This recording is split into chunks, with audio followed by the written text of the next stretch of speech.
Bismillah. Il existe une seule histoire, qu'Allah lui-même a appelée le plus beau des récits. Pas les hommes, pas les critiques, pas les historiens. Allah. Ce soir, je vais te la raconter. L'histoire d'un enfant trahi par ses propres frères, d'un innocent jeté en prison, d'un esclave devenu ministre, et d'un homme qui, au sommet de sa gloire, a choisi le pardon. L'histoire de Youssouf, fils de Yacoub, fils d'Ishaq, fils d'Ibrahim. Une lignée de prophètes, un destin hors du commun. Installe-toi et écoute. Tout commence par un rêve. Youssouf est encore un enfant. Il court vers son père, les yeux brillants. « Père, j'ai vu 11 étoiles, et le soleil, et la lune. » Il se prosternait devant moi. Yacoub se tait un moment. Il comprend. Ce rêve vient d'Allah. Mais il dit doucement à son fils, « Ne raconte pas ce rêve à tes frères, mon fils. Je crains qu'ils ne te tendent un piège. » Première leçon de cette histoire, pas tous les rêves ne se partagent, pas toutes les bénédictions ne s'annoncent. Certains dons doivent être protégés avant de fleurir. Mais les frères, eux, ont déjà remarqué quelque chose. Ils voient comment leur père regarde Youssouf, cette lumière dans ses yeux, et la jalousie commence à brûler. Un jour, ils convainquent leur père de laisser Youssouf les accompagner. « Laisse-le venir avec nous, il jouera, on veillera sur lui, promis. » Yacoub hésite, mais il accepte. Ils partent. Youssouf marche avec ses frères, confiant, souriant. Il ne sait pas ce qui l'attend. Ils arrivent près d'un puits, et là, ils le saisissent. Il crie, il implore. Ces visages qu'il connaît depuis sa naissance, ces mains avec lesquelles il a joué enfant, sont les mêmes qui le jettent dans le vide. Le bruit de l'eau froide, l'obscurité, les voix qui s'éloignent là-haut, et le silence. Mais dans ce silence, Allah parle. Il envoie à Youssouf une révélation, une lumière dans les ténèbres. Tu leur rappelleras un jour cet acte, quand ils ne s'y attendront plus. Dans ton puits le plus sombre, Allah te dit déjà, tu t'en sortiras. Tiens bon. Une caravane passe. Un homme descend une corde dans le puits pour puiser de l'eau, et remonte avec un enfant. Quelle bonne affaire, un jeune garçon. Ils l'emmènent en Égypte et le vendent pour quelques dirhams. Un fils de prophète, bradé comme une marchandise. Il est acheté par Al-Aziz, un homme puissant, qui dit à sa femme « Traite-le avec honneur, peut-être nous sera-t-il utile. » Youssouf grandit dans cette maison, loyal, intelligent, travailleur, et d'une beauté qui fera parler toute l'Égypte. Mais la beauté attire les épreuves. La femme d'Al-Aziz tombe amoureuse de lui. Un jour, elle ferme toutes les portes et dit sans détour « Viens à moi ». Et Youssouf répond sans hésiter « À Allah la protection, mon maître m'a bien traité, les injustes ne réussissent pas. » Il choisit de fuir, elle le retient, déchire sa chemise, et quand son mari arrive, c'est Youssouf qu'elle accuse, trahi une deuxième fois par celle qu'il a refusé de trahir. La chasteté n'est pas une faiblesse, c'est là, dans la résistance, que se révèle la grandeur d'une âme. Un jour, ils convainquent leur père de laisser Youssouf les accompagner. « Laisse-le venir avec nous, il jouera, on veillera sur lui, promis. » Yacoub hésite, mais il accepte. Ils partent. Youssouf marche avec ses frères, confiant, souriant. Il ne sait pas ce qui l'attend. Ils arrivent près d'un puits, et là, ils le saisissent. Il crie, il implore. Ces visages qu'il connaît depuis sa naissance, ces mains avec lesquelles il a joué enfant, sont les mêmes qui le jettent dans le vide. Le bruit de l'eau froide, l'obscurité, les voix qui s'éloignent là-haut, et le silence. Mais dans ce silence, Allah parle. Il envoie à Youssouf une révélation, une lumière dans les ténèbres.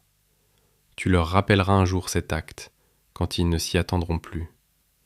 Dans ton puits le plus sombre, Allah te dit déjà, tu t'en sortiras. Tiens bon. Une caravane passe. Un homme descend une corde dans le puits pour puiser de l'eau, et remonte avec un enfant. Quelle bonne affaire, un jeune garçon. Ils l'emmènent en Égypte et le vendent, pour quelques dirhams. Un fils de prophète, bradé comme une marchandise. Il est acheté par Al-Aziz, un homme puissant, qui dit à sa femme « Prête-le avec honneur, peut-être nous sera-t-il utile. » Youssouf grandit dans cette maison, loyal, intelligent, travailleur, et d'une beauté qui fera parler toute l'Égypte. Mais la beauté attire les épreuves. La femme d'Al-Aziz tombe amoureuse de lui. Un jour, elle ferme toutes les portes et dit sans détour « Viens à moi ». Et Youssouf répond, sans hésiter « À Allah la protection, mon maître m'a bien traité, les injustes ne réussissent pas. » Il choisit de fuir. Elle le retient, déchire sa chemise, et quand son mari arrive, c'est Youssouf qu'elle accuse, trahi une deuxième fois, par celle qu'il a refusé de trahir. La chasteté n'est pas une faiblesse, c'est là, dans la résistance, que se révèle la grandeur d'une âme. Youssouf entre en prison, innocent. Les se referment sur lui. Mais même en prison, sa lumière ne s'éteint pas. Il console les autres détenus. Il leur parle d'Allah. Il devient une référence dans l'obscurité. 2 serviteurs du roi sont emprisonnés avec lui. Ils viennent le voir un matin. « Nous avons eu des rêves étranges. Interprète-les pour nous. » Youssouf les interprète. L'un sera libéré, l'autre sera exécuté. Puis il dit à celui qui sera libéré, « Mentionne-moi à ton maître. » Mais l'homme oublie. Et Youssouf reste en prison. Des années de plus. Ne mets jamais tout ton espoir dans un être humain. L'homme oublie. Allah, jamais. Des années passent. Le roi d'Égypte fait un rêve qui le trouble profondément. 7 vaches grasses dévorées par 7 vaches maigres. 7 épis verts, 7 autres desséchés. Personne ne peut l'interpréter. C'est alors que l'ancien prisonnier se souvient enfin de Youssouf. Il court à la prison. Youssouf interprète immédiatement. 7 ans d'abondance, puis 7 ans de famine. Il donne même le plan d'urgence. Le roi dit « Amenez-le-moi ». Mais Youssouf refuse de sortir sans que son innocence soit établie. « Interroge les femmes, je veux sortir la tête haute, pas par faveur. » Le roi enquête, les femmes témoignent, et Zulaïka elle-même avoue « C'est moi qui l'ai sollicité. Il est du nombre des véridiques. » Youssouf sort, innocenté, dignifié. Le roi lui dit « Tu es aujourd'hui établi parmi nous, de confiance. » Et Youssouf demande lui-même « Confie-moi les greniers du pays. Je suis compétent et je sais. » De l'esclave au ministre, du puits au palais. Les années de famine arrivent, et la famine touche tout le monde.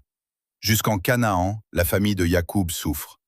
Les frères arrivent en Égypte pour acheter du grain, et se retrouvent face au ministre. Ils ne le reconnaissent pas.